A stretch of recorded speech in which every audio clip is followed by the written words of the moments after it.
Black Forest is a land of unmatched beauty and unanswered questions. But it wasn't always so mysterious. Decades ago, a brush fire raged through the mountains surrounding Buckeye, devouring everything in its path. Half of the forest vanished in an instant. The fire was contained, and out of the endless ash, new trees sprouted fast, accompanied by something else, something stranger. In daylight, the Black Forest flaunts green, fragrant trees, and wondrous wildlife, elk and bears. But when the night falls, another type of creature darts between the trees. It carries away stray campers and wayward hikers. Some locals claim it isn't a creature, but a song. This siren song calls out to man, animal, and monster alike.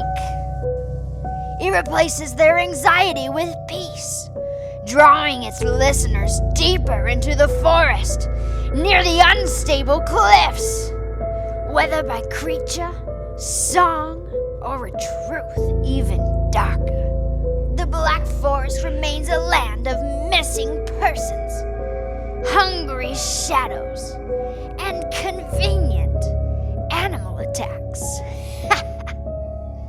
Be careful. Be very careful when entering these haunted woods.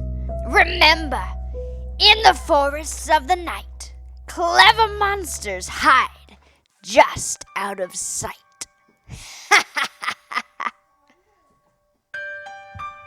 As the new girl at school, Abby Carpenter had no friends.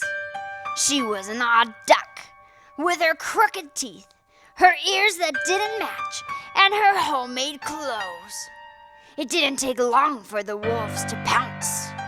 Shallow, mean girls tormented Abby. They called her Dumbo. They called her poor. So Abby retreated inward, seeking comfort in her favorite hobby, knitting. She was used to doing things alone. After one brutal school day, Abby, in tears, started walking home. She wiped her red eyes with the scarf she just finished. Abby didn't want to go home to an empty house. She needed a distraction, an adventure.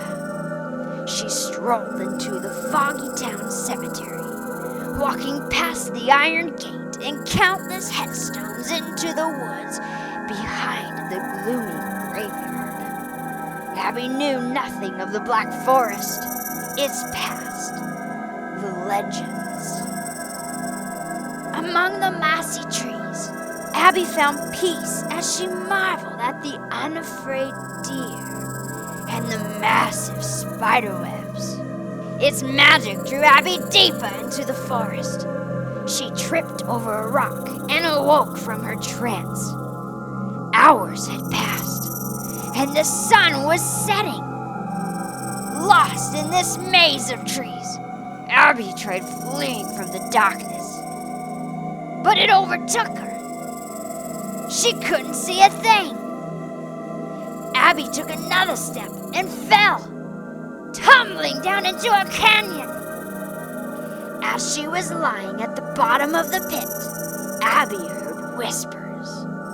She called out for help. These distant voices raced toward her, growing unbearably loud. It was the mean girls from school. No, it was Abby's mother.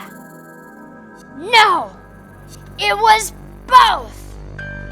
Visions of them appeared out of fireflies surrounding Abby. "You're ugly! You're worthless!" they chanted. "I left because of you!" her mother screamed. Abby bashed her skull over and over against the canyon wall. She couldn't endure any more abuse, so she pulled a large needle from her pocket. She removed her shoelaces and sewed her own mouth shut. Now no one would make fun of her crooked teeth. But that wasn't enough. Abby then used her sewing needle to stab out each of her eardrums, so she'd never hear their cruel words again. But even that wasn't enough. Abby began sewing her eyelids shut, never to witness them pointing their fingers and laughing at her ever again. Trapped forever in a darkness of her own making, Abby wanders the Black Forest, still feeling her way in the dark, filled with regret, hunting for those who wronged her. She can never go home. Her pale hand reaches out in the night, sometimes finding a tree trunk, sometimes finding a neck. Abby Carpenter is no more. Sister Shoestring is her name now. Beneath a starry sky, Boy Scouts of Troop 97 gathered around their campfire, roasting s'mores at the edge of the Black Forest. Their adult leaders were fast asleep. Dale, an older scout, began telling a midnight scary story. This is the tale of the Kaibab Stalker. Cliff Barley was the best taxidermist in all of Flagstaff, an artist with skin. He was so talented that hunters traveled from other states to have their kills made into trophy mounts by him. Business was booming. Cliff's hands were never idle. But then, hard times hit. People lost their jobs and no longer had money for trophy mounts. After months of no work, Cliff's legs became restless. He couldn't sleep, so he started going on long walks in the woods. And then a young married couple went missing from Mormon Lake. Then a park ranger from Meteor Crater. Both times, the police only recovered their shoes. At the Kaibab Plateau, an entire Boy Scout troop went hiking and vanished without a trace. But then, out of nowhere, the missing person stopped. People supposed the stalker got bored or died, but he's not dead. He retired to these very woods. Cliff Barley bought one of these mountains. He lives up here in a cabin, working on his insidious projects. He found something in this forest, something that changed him in many monstrous ways. If you cross onto his land during the day, you'll hear his death scream. This is my home! Get out! Trespass at night, and the Kaibab Stalker's green glowing eyes will appear just before he snatches you and carries you away to his cabin, kicking and screaming. Tonight, under Halloween's moonlight, the Black Forest siren song no longer whispers. It screams! This ghostly beacon lured you here this night.